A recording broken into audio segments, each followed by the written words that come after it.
Hi guys, welcome to Visho info. Potato சப்ஜி எப்படி செய்யுதுன்னு பார்க்கலாங்க. வீடியோக்குள்ளே போகிறதுக்கு முன்னாடி நீங்கள் இன்னும் நம்ம சேனலை சப்ஸ்கிரைப் பண்ணனா சப்ஸ்கிரைப் பண்ணுங்கள். அப்படியே பக்கத்தில் இருக்கிற பெல் ஐக்கானை கிளிக் பண்ணுங்கள். அப்போ தான் நான் போஸ்ட் பண்ணுற வீடியோ எல்லாத்தையும் நீங்கள் உடனே பார்க்கலாம். வீடியோக்குள்ளே போகலாங்க. பொட்டேட்டோ சப்ஜி செய்ய தேவையான பொருள்லாம் பார்க்கலாம். பொட்டேட்டோ வேக வச்சு கட் பண்ணி வச்சுருக்கேன். காலிஃப்ளவர் சுடு தண்ணியில் போட்டு எடுத்து வச்சுருக்கேன். மஞ்சள் தூள் உப்பு போட்டு கொதிக்க வச்சு எடுத்து வச்சுருக்கேங்க. தக்காளி பியூரி பண்ணி எடுத்து வச்சுருக்கேன். ஃபில்ட்ரு பண்ண வேண்டியதில்லை, நல்லா ஸ்மூத்தாக அரைச்சிட்டா போதும். அதுக்கப்புறம் இந்த ரெசிபிக்கு தேவையான உப்பு, தனியாத்தூள், மிளகாய்த்தூள், கரம் மசாலா, இதுதான் இதுக்கு தேவையான பொருள். இப்போ எப்படி செய்கிறதுன்னு பார்க்கலாங்க. ஒரு பேனை ஹீட் பண்ணிக்கலாம். இதில் இப்போ ஆயில் ஊற்றிக்கலாங்க. ஒரு 2 டேபிள் ஸ்பூன் ஆயில் சேர்த்துக்கலாம். நாம் சேர்த்த ஆயில் ஹீட் ஆகட்டும்.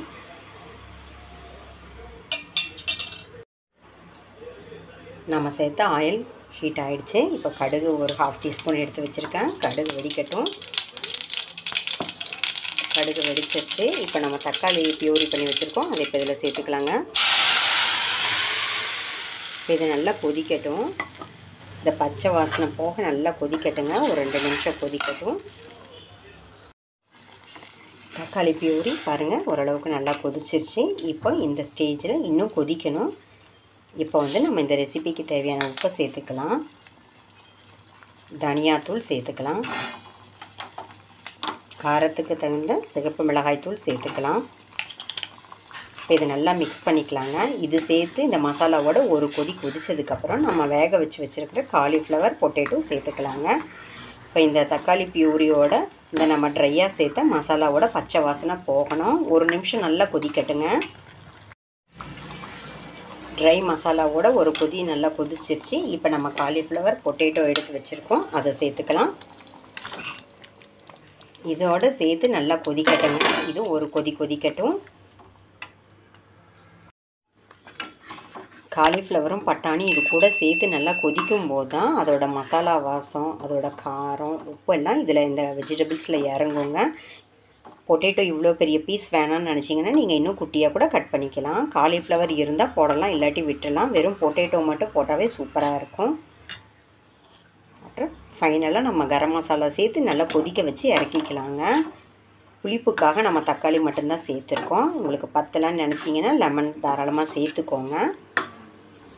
காரம் உப்பு பார்த்து செக் பண்ணிக்கோங்க. இப்போ இதெல்லாம் சேர்த்து எல்லாம் கொதி வரட்டுங்க. இப்போ தண்ணி பத்தலை, கிரேவிக்கு தண்ணி பத்தலைன்னு நினச்சிங்கன்னா சுடு தண்ணியை ஊற்றுங்க, பச்சை தண்ணியை ஊற்றாதீங்க. இது நல்லா கொதிக்கட்டுங்க. எவ்வளோ தண்ணி தேவைப்படுதோ அவ்வளோ நம்ம சேர்த்துக்கலாம். பாருங்கள், நம்மளோட சப்ஜி ரெடி ஆகிட்டுருக்கு. ஓரளவுக்கு திக்காக தெரியுது. இப்போ நம்ம சுடு தண்ணியை கொதிக்க வச்சுருக்கோம். அதை எந்த அளவுக்கு தேவையோ அந்தளவுக்கு தாராளமாக சேர்த்திக்கலாம். இப்போ நான் ஒரு 1/2 டம்ளர் கிட்ட சேர்க்குறேன்.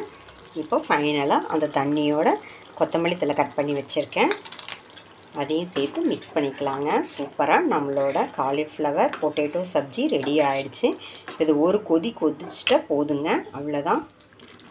பாருங்கள், இப்போ இது ஒரு பவுலுக்கு மாற்றிட்டு காமிக்கிறேங்க. சூப்பராக நம்மளோட பொட்டேட்டோ சப்ஜி ரெடி ஆகிடுச்சுங்க. இந்த ரெடியான பொட்டேட்டோ சப்ஜியை நீங்கள் சப்பாத்தி, பூரி, நான், பரோட்டா எல்லாத்துக்குமே தொட்டு சாப்பிட்லாங்க. சூப்பராக இருக்குங்க. ஈஸியான ரெசிபி. வீட்டில் பொட்டேட்டோ இருந்தால் தாராளமாக இந்த சப்ஜியை செஞ்சிடலாம். காலிஃப்ளவர் எல்லாம் உங்கள்கிட்ட இருந்தால், விருப்பம் இருந்தால் சேர்க்கலாம், இல்லாட்டி பொட்டேட்டோ மட்டும் போட்டாலே சூப்பராக இருக்கும். வெங்காயம் பூண்டெல்லாம் சேர்க்காதனால நீங்கள் விரத நாட்களில் கூட இந்த ரெசிபியை ட்ரை பண்ணலாம்.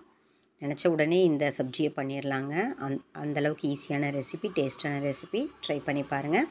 எனக்கு இந்த ரெசிபி உங்களுக்கு பிடிச்சிருந்தா லைக் பண்ணுங்கள், ஷேர் பண்ணுங்கள், கமெண்ட் பண்ணுங்கள். ஞாபகமாக சப்ஸ்கிரைப் பண்ணுங்கள். ஓகே, பாய்.